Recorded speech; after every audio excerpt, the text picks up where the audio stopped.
నమస్కారం. గ్రహబలం కార్యక్రమానికి స్వాగతం. భారత ప్రభుత్వ ఆమోద గణిత ఆధారిత పంచాంగకర్త, మహాశక్తి ఉపాసకులు, కుర్తాలం శ్రీ సిద్ధేశ్వరి పీఠ ఆస్థాన సిద్ధాంతవర్యులు, ఓంకార మహాశక్తి పీఠ అధిపతి, కీర్తిముఖిని చిత్రపట సృష్టికర్త, దైవజ్ఞ పొన్నలూరు శ్రీనివాస గార్గే సిద్ధాంతి గారు మనతో ఉన్నారు. ఈ వారం గ్రహ గమనాల్ని, ద్వాదశ రాశుల ఫలితాల్ని తెలియజేస్తారు. నమస్కారం సిద్ధాంతి గారు. గ్రహబలం కార్యక్రమానికి స్వాగతం అండి. ద్వాదశ రాశుల ఫలితాన్ని తెలియజేయబోయే ముందు గ్రహ గమనాల్ని తెలియజేస్తారా?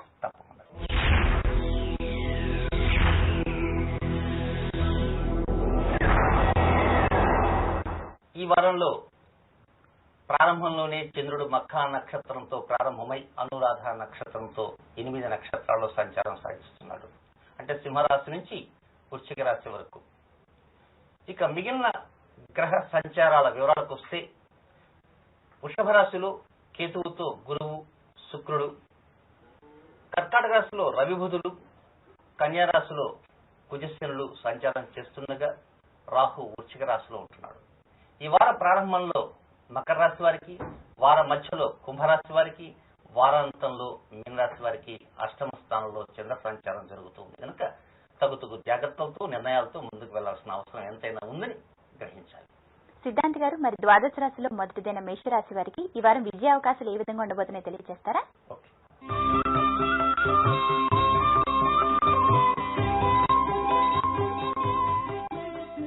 మేషరాశి వారికి ఈ వారం అంతా కూడా చాలా వరకు పరిస్థితులన్నీ కూడా విజయవంతమైన దిశలో ముందుకు వెళ్ళటానికి అవకాశాలన్నీ కూడా అంది వచ్చే విధంగా పరిస్థితులన్నీ కనపడుతూ ఉంటాయి. ముఖ్యంగా అశ్విని నక్షత్ర జాతకులకైతే తాము ఆశించినటువంటి విజయాలు దగ్గరికి వస్తున్నాయా, ఇప్పుడు వస్తాయా, రేపు వస్తాయా అనేటువంటి ఆలోచన ధోరణితో ముందుకు వెళ్తూ ఉంటారు. వాస్తవానికి వారు ఆలోచించేటువంటి కూడా నగ్న సత్యాలు కావటానికి ఈ వారం అంతా పరిస్థితుల్ని అనుకూలిస్తూ ఉంటాయి. అయితే కొంత ఆరోగ్య విషయంలో మాత్రం శ్రద్ధ ఎక్కువగా తీసుకోవాల్సిన అవసరం ఉందని గ్రహించాలి. భరణి నక్షత్ర జాతకులకైతే ఒక్కోసారి తమ మనసు ఏదో కష్టపడింది అనుకుంటూ ఉంటారు కానీ తమ మనసు ఎక్కడా కష్టపడదు. తమ మనసుకు గాయం తగిలింది అని అనుకుంటూ ఉంటారు కానీ తమ మనసుకు ఎక్కడా గాయం తగలేదు. కేవలం తమ ప్రవర్తనలో కొంత మార్పు మాత్రం తీసుకుని రావాల్సిన అవసరం ఉందని గ్రహించాలి.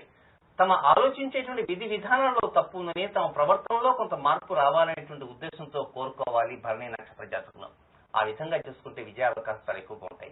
ఇక కృత్తికా నక్షత్రం మొదటి పాదంలో జన్మించిన జాతకులకి మంగళవారము, శుక్రవారము, శనివారం ఈ 3 రోజులు కూడా ఆశించిన విజయాలు చేరుకు రావటానికి, అవకాశాలు దగ్గరకు రావడానికి గ్రహ సంచార స్థితిగతులు అనుకూలిస్తుంటాయి. కనుక ఈ 3 రోజుల్లో ఒక్కొక్కసారి కోపతాపాలకు తావివ్వకుండా శాంతియుతంగా, సామరస్యంగా, సమయస్ఫూర్తితో ఎదుటి వారితో సంభాషించడానికి ప్రయత్నం అంటూ చేయగలిగితే మేషరాశి జాతకులతో పాటు ప్రత్యేకంగా కృత్తికా నక్షత్రం మొదటి పాదంలో జన్మించిన జాతకులకి చక్కని అనుకూల పరిస్థితులన్నీ కూడా అంది వస్తాయని చెప్పడంలో సందేహం ఎక్కడా లేదు. సిద్ధాంతి గారు, మరి వృషభ రాశి వారు ఎటువంటి ఆటంకాలు లేకుండా అనుకున్న పరిస్థితుల్లో ముందుగా గమ్యాన్ని చేరుకోగలరంటారా ఈ వారం?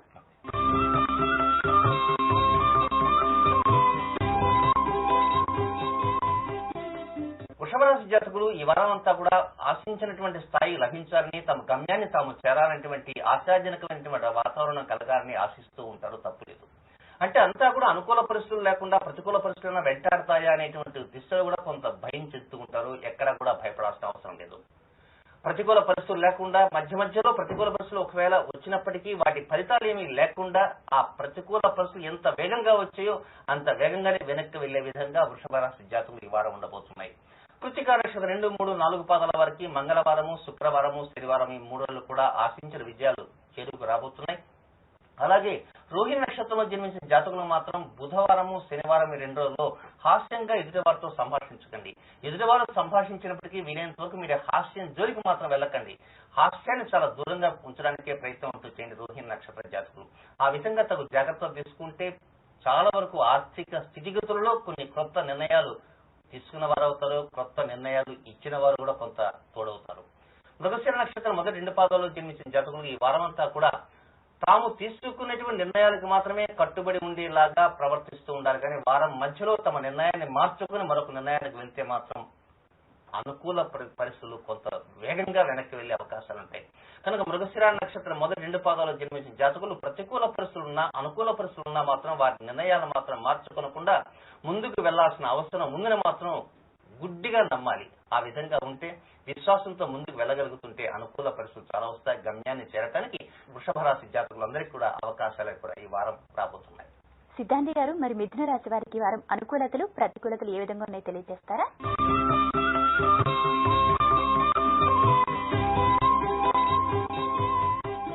రాశిలో జన్మించిన జాతకులు ఈ వారం అనుకూలతలు ప్రతికూలతలు ఒకదాని వెంట ఒకటి వస్తూ ఉంటాయి. ఒక్కోసారి అనుకూలత ప్రతికూలత, ఏది అనుకూలత ఏది ప్రతికూలత, ఏది ప్రతికూలత ఏది అనుకూలత చెప్పలేనటువంటి సందేహాలు కూడా వస్తూ ఉంటాయి. కనుక ఇలాంటి సందేహాలు వచ్చిన సమయంలో ఏం చేయాలో పాలుపోతుంది. కనుక అలాంటి సమయంలో ఏం చేయాలా ఈ మిథున రాశి జాతకులు ఈ వారం అంతా కూడా ముఖ్యంగా కొంచెం తీపి పదార్థాన్ని కొంచెం తగ్గించడానికి ప్రయత్నం అంటూ చేయండి. అంటే పూర్తిగా తగ్గించాల్సిన అవసరం లేదు, అతిగా తినకండి. అతిగా తిన్న కారణంగా కొన్ని సమస్యలు రావడానికి అవకాశాలు ఉంటాయి, ఆరోగ్య సమస్యలే కాదు. ఈ వారంలో గ్రహ సంచార రీత్యా కూడా మిథున రాశి జాతకులు బుధవారం నాడు మాత్రం ఎక్కువ తీపిని తినకుండా ఉండడానికి ప్రయత్నం అంటూ చేయండి. మృగశిర నక్షత్రం 3-4 పాదాల్లో జన్మించిన జాతకులకి ప్రతికూలం అనుకూలం ఉన్నప్పటికీ చిట్ట చివరికి అనుకూల పరిస్థితులు మాత్రమే ముందుకు వెళ్తుంటారు. తద్వారా లబ్ధిని మాత్రం పొందగలుగుతుంటారు. స్పెక్యులేషన్ జోలికి మాత్రం వెళ్లకూడదు, నిర్ణయించుకోవాలి. పునరుసు నక్షత్ర మొదటి 3 పాదాల్లో జన్మించిన జాతకులకు ఈ వారం అంతా ఆశాజనకమైన పరిస్థితి ఉంటుంది. కానీ తోబుట్టులతో మాత్రం కొంత కలహప్రదమైనటువంటి వాతావరణం సృష్టించకుండా, కలహప్రదమైనటువంటి వాతావరణం ఎక్కడ ఉన్నప్పటికీ అలాంటి వాతావరణం జోలికి వెళ్లకుండా తగు జాగ్రత్తలు తీసుకోవాలి. ఆరుద్ర నక్షత్రంలో జన్మించినటువంటి జాతకులు మాత్రం మంగళవారము అలాగే శుక్రవారము ఈ 2 రోజుల్లో కూడా పగటి సమయంలో నిద్రించకుండా తగు జాగ్రత్తలు తీసుకునగలిగితే పూర్తి స్థాయిలో అనుకూలతలు ఉంటాయి. ఇదేమైనప్పటికీ మిథున రాశి జాతకులు వారాంతానికి మాత్రం ప్రతికూలతల కంటే కూడా అనుకూలతలు ఎక్కువగా ఉంటాయని చెప్పడంలో సందేహం లేదు. సిద్ధాంతి గారు, మరి కర్కాటక రాశి వారికి ఈ వారం ఉద్యోగం మరి వ్యాపారంలో అనుకున్న స్థాయిలో విజయాన్ని సాధిస్తారంటారా? ప్రోత్సాహకరంగా ఉంటుందంటారా?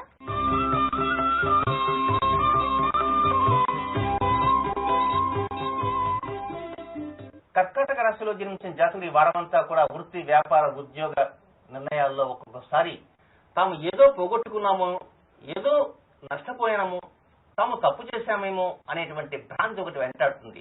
మీరు ఎక్కడా తప్పు చేయలే, ఎక్కడా పోగొట్టుకోలే అనేటువంటి ఆలోచన ధోరణితో ముందుకు వెళ్ళడానికి ప్రయత్నం చేయండి. ముఖ్యంగా పునరుసు నక్షత్రం 4వ పాదంలో జన్మించిన జాతకులకు బుధవారం మధ్యాహ్నం నుంచి గురువారం సాయంత్రం వరకు, పునరుసు నక్షత్ర 4వ పాదంలో జన్మించిన జాతకులకి బుధవారం మధ్యాహ్నం నుంచి గురువారం సాయంత్రం వరకు రుణం తీసుకోవడం గానీ రుణం ఇవ్వటం గానీ అనేటువంటి విషయాల్లో కొంచెం దూరంగా ఉండి, రుణం ఇవ్వవద్దు, రుణం తీసుకోవద్దు. అలాగే పుష్యమి నక్షత్ర జాతకులకి ఈ వారం అంతా కూడా చాలా కోరిన కోరికలు దరి చేరడానికి అవకాశాలు వస్తాయి. మధ్యలో కొన్ని ఆటంకాలు కూడా వస్తూ ఉంటాయి. కనుక అలాంటి ఆటంకాన్ని చాకచక్యంగా తప్పించాల్సిన అవసరం ఉంది. కనుక సమయస్ఫూర్తితో మాట్లాడిన ప్రయత్నం చేయండి.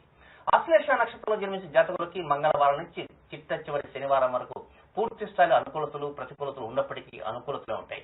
ఏదేమైనప్పటికీ కర్కాటక రాశి జాతకులకి వెన్నుతట్టి ప్రోత్సాహకరమైనటువంటి పరిస్థితులను అందించేటువంటి సమయాలన్నీ కూడా ఈ వారం రాబోతున్నాయి. కనుక దిగులు చెందకండి, వ్యధ నొందకండి. సిద్ధాంతి గారు, మరి సింహరాశి వారు వారి సమస్యల్ని అధిగమించి ముందుకు వెళ్ళగలుగుతారంటారు. ఈ వారం వారికి వారం ఏ విధంగా ఉండబోతుందో తెలియజేస్తారా?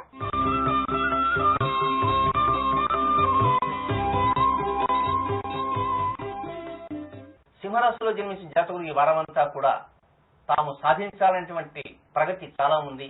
ఆ ప్రగతిని తాము సాధించడానికి చేరువు కావాలి. మధ్యలో ఇన్ని అవాంతరాలు ఆటంకాలు అస్థిరతలు వచ్చినప్పుడు కూడా మమ్మల్ని ఎవరు కూడా అడ్డుపడలేరు, సాక్షాత్ ఆ భగవంతుడే మాకు దారి చూపిస్తాడనేటువంటి ఆశాభావంతో ముందుకు వెళ్లాల్సిన అవసరం సింహరాశి జాతకులు ఉంది. ఇందులో మఖ నక్షత్ర జాతకులు పుబ్బా నక్షత్ర జాతకులు మాత్రం బుధవారం గురువారం ఈ 2 రోజుల్లో కూడా కొందరు ఎదుటివారు చెప్పింది పూర్తిగా వినటానికే ప్రయత్నం చేయండి. మీరు చెప్పదలుచుకుంది తర్వాత చెప్పండి, ఎదుటివారు చెప్పింది వినండి. వినిన తర్వాతనే మీ సమాధానం చెప్పండి. ఎదుటివారు పూర్తిగా చెప్పిన తర్వాత మీ సమాధానాన్ని మార్చుకుని చెప్పడానికి కూడా అవకాశాలు ఉంటాయి. అలా కాకుండా ఎదుటివారు సమాధానం చెప్పకముందే మీ సమాధానం చెప్తే ఆ తర్వాత పరిస్థితులు వేరుగా ఉంటాయని గమనించాలి. కనుక ఎదుటివారికే ప్రాధాన్యత ఇవ్వండి. మీ మాటలకు మాత్రం ద్వితీయ స్థానమే ఇవ్వండి, కానీ ప్రథమ స్థానం ఇవ్వకండి. ఇక ఉత్తర నక్షత్రం మొదటి పాదంలో జన్మించిన జాతకులకి ఈ వారమంతా కూడా తాము చేసిన కృషికి తగినటువంటి ప్రోత్సాహకరమైన ఫలితాలు వస్తున్నాయి అని అనుకోకండి. చాలా వరకు శారీరక శ్రమ ఎక్కువగా చేయాలి, మానసిక శ్రమ ఎక్కువగా చేయాలి. ఇన్ని చేసిన తర్వాత ఫలితాలు మాత్రం చాలా వరకు అనుకూలంగా ఉంటాయి. ఏదేమైనప్పటికీ సింహరాశిలో జన్మించిన జాతకులు ఈ వారం మాత్రం కొంతవరకు టంగని నాలుకని మాత్రం కొంచెం కంట్రోల్లో పెట్టుకోవాల్సిన అవసరం ఉంటుంది.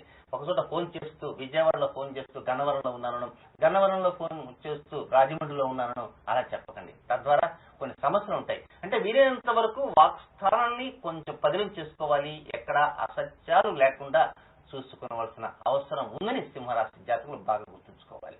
సిద్ధాంతి గారు, మరి కన్యా రాశి వారు ఈ వారం మార్గదర్శక సూత్రాలు పాటిస్తారంటారా?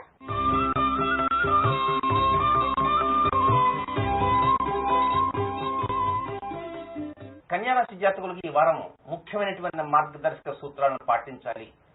వాటిని పాటించి తాము విజయ పథంలో ముందుకు దూసుకుని వెళ్ళాలి, తద్వారా కీర్తి ప్రతిష్టలు పొందాలి అని కోరుకోవటంలో తప్పులేదు.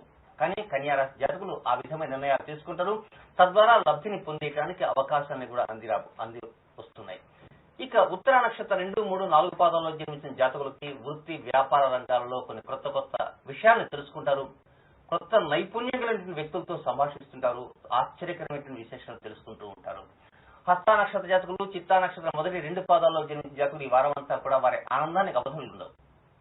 ఆశించిన విజయాలకు దరికి చేరనున్నాయనేటువంటి ఆలోచన ధోరణితో ముందుకు వెళ్లాల్సిన అవసరం ఉంది. మొత్తం మీద కన్యారాశి జాతకులు ఈ వారమంతా కూడా మార్గదర్శక సూత్రాలను పాటించడానికి ప్రయత్నాలు చేస్తారు, తద్వారా లబ్ధిని కూడా పొందగలుగుతారు. కొంత స్పెక్యులేషన్ జోలికి వెళ్లకుండా ఉండాల్సిన అవసరం ఉంది. అలాగే రియల్ ఎస్టేట్ రంగంలో ఉన్నటువంటి కన్యారాశి జాతకులు మాత్రం కొంత తొందరపడి నిర్ణయాలు మాత్రం తీసుకోకండి, హడావుడి నిర్ణయాలు వద్దు, నిదానంగా స్థాయిగా నిర్ణయాలు తీసుకోవడానికి ప్రయత్నం అంటూ చేయండి రియల్ ఎస్టేట్ రంగంలో ఉన్నప్పుడు.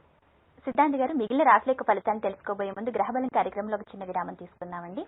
మిగిలిన రాశుల యొక్క ఫలితాన్ని తెలుసుకోబోయే ముందు గ్రహబలం కార్యక్రమంలో ఒక స్వల్ప విరామం.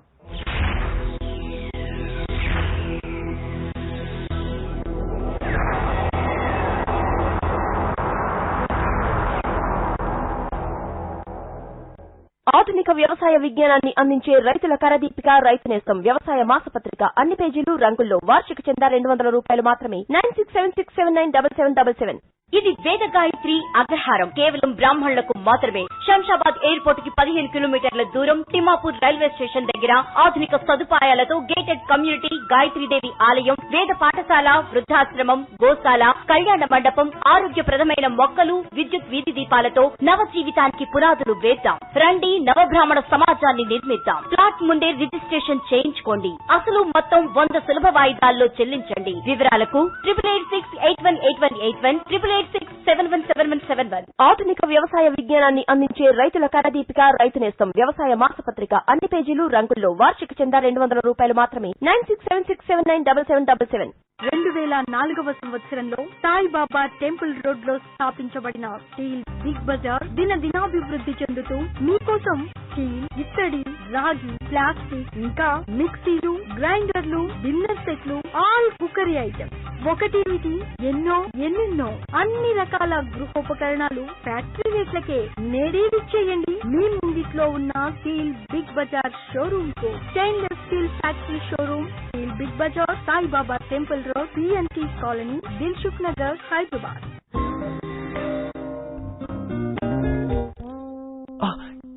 ఇంత అందమైన అమ్మాయికి ఇటువంటి పాదాలా? ఉత్తమమైన వనమూలికలతో తయారు చేయబడిన క్యార్వల్ ఫుడ్ క్రీమ్ వాడటం ద్వారా మీ పాదాల పగుళ్లను లోపల నుండి నయం చేసి మృదువైన చర్మంగా మారుస్తుంది. 18 సంవత్సరాలుగా నమ్మకమైన సేవలు అందిస్తున్న చెరుకూరి రియల్ ఎస్టేట్స్ వారు అందించే గ్యారంటీ టైటిల్ తో పాటు 5 సంవత్సరాలు రెట్టింపు సొమ్ముతో బైబ్యాక్ స్కీమ్ లో ప్లాట్ కొన్నాను సార్. ఇది అంతేకాదు, మన ప్లాట్ ను కబ్జాదారుల నుంచి సంరక్షించేందుకు గార్డియన్ సర్వీస్ కూడా చెరుకూరి వారు అందిస్తున్నారు. వండర్ఫుల్. చెరుకూరి గ్రూప్, అసలు భద్రం, అధిక లాభం.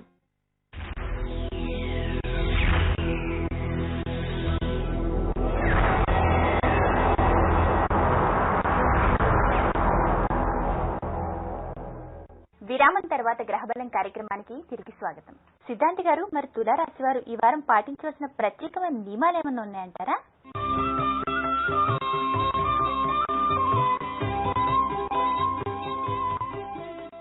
తులారాశిలో జన్మించిన జాతకులకు ఈ వారం అంతా ప్రత్యేకమైనటువంటి నియమాలు అంటూ కొన్ని ఉన్నాయి. ఏమిటా నియమాలు? వాక్ స్థానాన్ని తమ ఆధీనంలో ఉంచుకోవాలి. వాక్కుని అనవసరంగా ఒక్కొక్కసారి ప్రయోగిస్తే తద్వారా చాలా నష్టాలు కూడా ఉండే అవకాశాలు ఉంటాయి.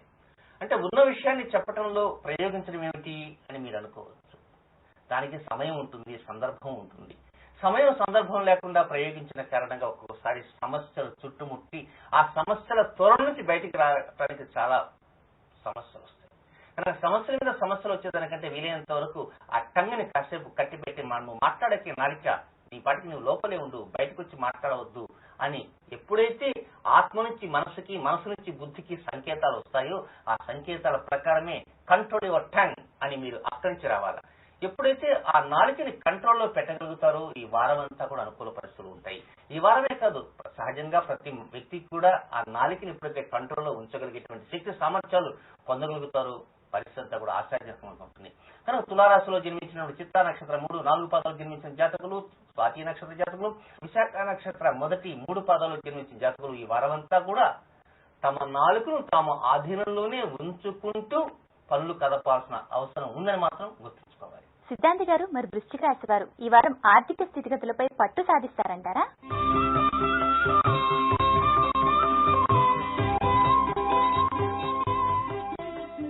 ఈ వారం వృశ్చిక రాశిలో జన్మించిన జాతకులకి కొత్త ఆలోచనలు వస్తుంటాయి, కొంగ్రొత్త నిర్ణయాలు వస్తూ ఉంటాయి. ఈ కొత్తకి కొంగ్రొత్తకి మధ్యలో సరికొత్తది ఇంకోటి రాబోతూ ఉంటుంది. ఏమిటి? ఆర్థిక స్థితిగతుల నుంచి ఆలోచనలు. ఈ ఆర్థిక స్థితిగతుల ఆలోచనలు కొంతవరకు మాత్రమే నిర్ణయించడానికి ప్రయత్నం చేయండి, కానీ వారం ప్రారంభం నుంచి వారాంతం వరకు అదే ఆలోచన మాత్రం మనసులోకి రానివ్వకండి. కొత్త వాటిని కొంగ్రొత్త వాటిని పక్కన పెట్టండి, సరికొత్త వాటిని వీలైనంత వరకు స్వాగతించండి. ఏమిటి సరికొత్తవి అంటే? కొత్తకి కొంగ్రొత్తకి సరికొత్తకి మూడింటికి తేడా ఏమిటంటే, తేడా ఉంది. అదే బుధవారం నాడే ఆలోచించడానికి ప్రయత్నం ఉంటుంది. అనురాధ నక్షత్ర జాతకులు, జ్యేష్ఠ నక్షత్ర జాతకులు మాత్రం బుధవారం చాలా తాపీగా కూర్చోండి. కొన్ని ముఖ్యమైన పనులు వీలైతే వాయిదా వేయడానికి ప్రయత్నం చేయండి. తద్వారా మంచి నిర్ణయాలు తీసుకునే ప్రయత్నం అంటూ చేయండి బుధవారం నాడు. విశాఖ నక్షత్రం 4వ పాదంలో జన్మించిన జాతకులు మాత్రం వారమంతా కూడా చక్కని నిర్ణయాలు తీసుకుంటూ ఉంటారు. తద్వారా మంచి పరిస్థితుల్లోకి వెళ్ళగలుగుతుంటారు. ఆశించిన విజయాలకు చేరువవుతుంటారు. కానీ కలహాలకు మాత్రం దూరంగా ఉండాల్సిన అవసరం ఉంది. తొందరపడి కుటుంబ వాతావరణాన్ని బయట వ్యక్తులకి తెలియజేయకుండా తగు జాగ్రత్తలు పడండి. ఎదుటివారు ఎలా ఉందండి, మీ కుటుంబంలో చిన్న సమస్య వచ్చినట్టు ఉంది అని ఆప్యాయంగా అడిగితే, సమస్య ఏం లేదండి, ఎవరు చెప్పారు మీకు అని దాటవేయడానికి ప్రయత్నం చేయండి. కానీ తాపీగా ఇరానీ హోటల్లో ఛాయ్ తాగుతూ కూర్చొని మాత్రం A to Z చెప్పడానికి మాత్రం ప్రయత్నం చేయండి. సిద్ధాంతి గారు, మరి ధనురాశి వారికి ఈ వారం ఆశించిన లబ్ధితో గడుస్తుందంటారా? ఈ వారం ఏ విధంగా ఉండబోతుందో తెలియజేస్తారా?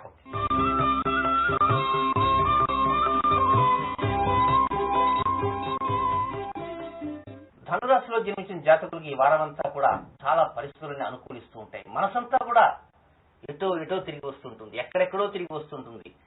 తిరిగి వచ్చినంత ఎక్కడెక్కడ తిరిగావి అని మనసు అడిగానుకో, బోల్డెన్ స్థావరాన్ని తిరిగానని. దానికి ఉంది, కాశీలో బొమ్మంటే కాశీ బొమ్మ ఉంటుంది, గై బొమ్మంటే గై బొమ్మ ఉంటుంది. ఎక్కడికి వెళ్లకుండా కమ్మను కూర్చున్నా కూర్చోద్దు, తన పని తాను చేసుకుంటూ వస్తుంటుంది. కనుక ఈ వారం మనసును మాత్రం ఆ విధంగా ఏరులోకి వదిలేయండి. ఏరులోకి వదిలేస్తే మనసంతా తిరిగి తిరిగి తిరిగి తిరిగి అలిసి తెలిసి అప్పుడు వస్తుంది. కనుక ఈ వారం మనసుని కొంత అలసట వచ్చే విధంగా, కొంచెం ఆలోచనలు దట్టంగా ఉండే విధంగా దట్టించడానికి ప్రయత్నం అంటూ చేయండి. వారం అంతా చేసినా చేయకపోయినా గురువారం నాడు మాత్రం కొంతవరకు మనసును కొంచెం కష్టపెట్టండి. ఎంతసేపు మనసు ఒకే నిర్ణయాలు తీసుకోవటం కాదు, కొత్త ఆలోచనలు మనసుకి వచ్చే విధంగా ప్రయత్నం అంటూ చేయండి. మూలా నక్షత్ర జాతకులు, పూర్వాషాఢ నక్షత్ర జాతకులు మాత్రం ఈ వారం అంతా కూడా తాము ఆశించినటువంటి విజయాలు, తమ ఆలోచన సరళిని ఎదుటి వారికి చెప్పడానికి ప్రయత్నం అంటూ చేయండి. ఉత్తరాషాఢ నక్షత్రం మొదటి పాదంలో జన్మించిన జాతకులు మాత్రం కోపతాపాలతో ఎదుటి వారికి చెప్పకండి. ఎవరో ఒక విషయం కోపంతో చెప్పారంటే అదే విషయాన్ని కోపంతో వారు చెప్పారని ఆ హావభావాలతో చెప్పకండి. ఆ హావభావాలతో చెప్పిన కానీ పక్కింటి వారు అనుకుంటారు ఇక్కడేదో తగాదా జరుగుతుంది అనుకుని. కనుక అలాంటి వివరాల్లోకి వెళ్ళకండి. ఎవరో కోప్పడుతూ చెప్పారు, అలాంటి కోప్పడుతూ చెప్పారు, అసలు విషయం ఇది అని అలా కాకుండా ఆ భంగిమని ఉపయోగించి, ఆ పదజాలంతో ఉపయోగించి, ఆ సన్నివేశం ఉపయోగించి, ఆ యొక్క శబ్ద స్వరాన్ని కూడా ఉపయోగించారంటే పక్కింటి అనుకుంటారు ఇక్కడ తన్నుకుంటున్నారు అని. కనుక వీలైనంత వరకు తద్వారా కొన్ని సమస్యలు రావడానికి అవకాశాలు ఉంటాయి. కనుక ఒకరు చెప్పిన వివరాలను వీలైనంత వరకు తగ్గించి, దాని టెంపును చాలా వరకు తగ్గించి ఎదుటి వారితో సంభాషించడానికి ప్రయత్నం అంటూ చేయండి ఉత్తరాషాఢ నక్షత్ర మొదటి పాదంలో జన్మించిన జాతకులు. సిద్ధాంతి గారు, మరి మకర రాశి వారికి ఈ వారంలో అష్టమ చంద్రదోషం ఉందని చెప్పారు కదా, మరి పరిస్థితులు ఏ విధంగా ఉంటే తెలియజేస్తారా?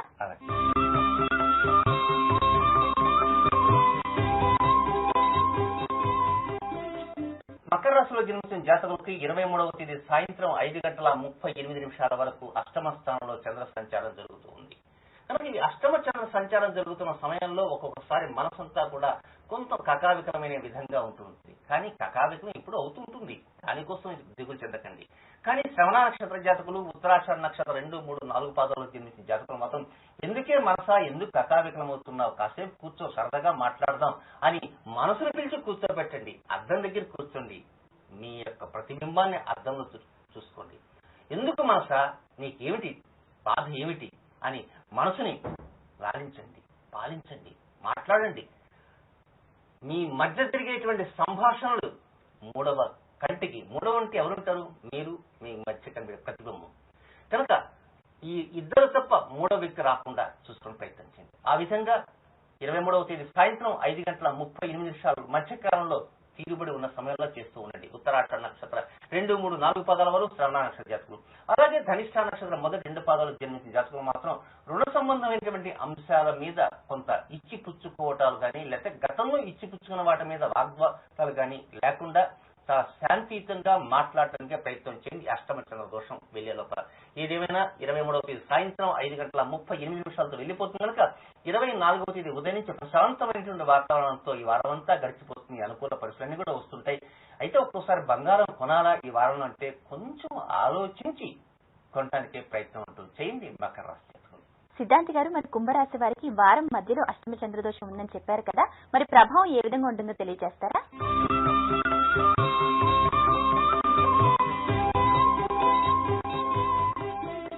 కుంభరాశి జాతకులకి వార ప్రారంభము వారాంతం కాకుండా వారం మధ్యలో అష్టమ చంద్రదోషం 23వ తేదీ సాయంత్రం 5:38 నుంచి 25వ తేదీ రాత్రి 9:44 వరకు ఉన్న సమయం అష్టమ చంద్రదోషం. కనుక ఈ అష్టమ చంద్ర దోషం ఉన్నటువంటి సమయంలో వీలైనంత వరకు కొంచెం పులుపు పదార్థాన్ని తినడానికి ప్రయత్నించండి. నిమ్మ రసాన్ని కానీ, నిమ్మకాయ పచ్చని కానీ, నిమ్మకాయతో చేసిన పులిహోరని కానీ, చింతపండుతో చేసిన పులిహోరని కొంచెం ఎక్కువగా దట్టించడానికి ప్రయత్నం చేయండి. మరీ నెమ్ము చేస్తుంది మాత్రం అనుకోకండి. వీలైనంత వరకు ఎప్పుడు చేయాలా? 23వ తేదీ సాయంత్రం ప్రారంభమవుతుంది, 25వ తేదీ సాయంత్రం వెళ్లిపోతుంది, 24వ తేదీ పులిహోరలు చేసుకుని తినండి. మరి నిమ్మకాయలకి డిమాండ్ ఎలా ఉంటుందో కూడా ఆలోచించాల్సిన అవసరం ఉంది. ఏదేమైనప్పటికీ కుంభరాశులు జన్మించిన జాతకులు వార ప్రారంభం వారాంతంలో మెరుగైనటువంటి జీవితం రావడానికి అవకాశం ఉంటాయి. మెరుగైనటువంటి ఫలితాలు వస్తూ ఉంటాయి. మెరుగైనటువంటి ఆలోచనలు తటస్థపడుతూ ఉంటాయి. మెరుగైన ఆలోచనలు ఇవన్నీ మెరుగ్గా ఉండాలి అంటే 24వ తేదీన పులిహోరను గనక స్వీకరిస్తే మెరుగు అనేటువంటిది ఏమిటి, ఆ మెరుగు ఏ విధంగా ఉంటుంది, తరుగు లేకుండా మెరుగైనటువంటి ఫలితాలు పొందడానికి మరికొంత మెరుగును పూసుకోవడానికి అవకాశాలంటూ కుంభరాశి జాతకులకు వస్తాయి పులుపు పదార్థాన్ని తిన్న కారణంగా. సిద్ధాంతి గారు, మరి ద్వాదశ రాశిలో చివరిదైన మీనరాశి వారికి వారం చివరిలో అష్టమ చంద్రదోషం ఉందని చెప్పారు కదా, మరి వారికి ఈ వారం ఏ విధంగా ఉండబోతుందో తెలియజేస్తారా?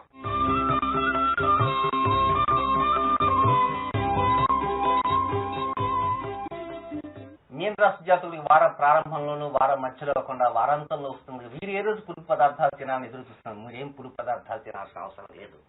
మీన రాశి జాతకులు విశేషమైనటువంటి ఫలితాలు వచ్చి రావడానికి అవకాశాలన్నీ కూడా అంది రావడానికి పరోక్షంగా అష్టమ చంద్ర దోషం వస్తుంది. అష్టమ చంద్ర దోషం ఏమిటి, పరోక్షంగా మంచి ఫలితాలు ఇవ్వడానికి అవకాశాలు ఏమిటి అనుకోవచ్చు. అవకాశాలు తప్పకుండా వస్తాయి. కానీ మీ ఆలోచన మాత్రం చాలా వరకు నెమ్మదిగా ఉండాలి. మనసు చాలా వరకు నెమ్మదిగా ఆలోచిస్తుండాలి. పెదవి మీద కోపాన్ని రానియకుండా చూడాలి. మాటల్లో కటుతనం లేకుండా ఉండాలి. ఎదుటివారితో మాట్లాడే సమయస్ఫూర్తిగా తీయగా కొంతమంది మాట్లాడుతుంటారు. తేనె పూసిన కత్తి, ఇక్కడ ఆ మాట కూడా మనం ఉండకూడదు. చాలా వరకు తేనె నొలికేటువంటి మాటలతో మాట్లాడడానికి ప్రయత్నం చేయండి. ఉత్తరాభద్ర నక్షత్ర జాతకులు, రేవతి నక్షత్ర జాతకులు ఈ వారం ఎంత తీయగా మాట్లాడితే అంత తీయటి కబుర్లు రావడమే కాకుండా తీయటి జీవితాలకు స్వాగతం పలికిన విధంగా పరిస్థితులు కూడా రాబోతున్నాయి. పూర్వభద్ర నక్షత్ర 4వ పాదంలో జన్మించిన జాతకులు మాత్రం ఈ వారం అష్టమ చంద్ర దోషం ప్రారంభమయ్యేది 25వ తేదీ రాత్రి 9:44 నుంచి 27వ తేదీ రాత్రి 12:44 మధ్య కాలంలో పూర్వభద్ర నక్షత్ర 4వ పాదంలో జన్మించిన జాతకులు మాత్రం ప్రయాణానికి సంబంధించిన అంశాలు, అలాగే వాహన సంబంధంలో చోదకంలో డ్రైవింగ్ లో ఎక్కువ స్పీడ్ పోకుండా కొన్ని జాగ్రత్తలను తీసుకోవడానికి ప్రయత్నం చేయండి. తీపి వార్తలన్నీ కూడా మీన రాశి జాతకులు ఈ వారం రాబోతున్నాయి. ఆస్వాదించడానికి సిద్ధంగా ఉండండి. సిద్ధాంతి గారు, ఈనాటి గ్రహబలం కార్యక్రమంలో గ్రహ గమనాల్ని ద్వాదశ రాశుల ఫలితాన్ని తెలియజేశారండి. ధన్యవాదాలు. ఈనాటి గ్రహబలం కార్యక్రమంలో గ్రహ గమనాల్ని ద్వాదశ రాశుల ఫలితాన్ని తెలుసుకున్నారు కదా. రేపటి గ్రహబలం కార్యక్రమంలో సిద్ధాంతి గారు మీ జాతక సమస్యలకు పరిష్కార మార్గాన్ని తెలియజేస్తారు. ఇది ఈనాటి గ్రహబలం కార్యక్రమం. రేపటి గ్రహబలం లైవ్ షోలో మళ్ళీ కలుద్దాం. అంతవరకు సెలవు. నమస్కారం.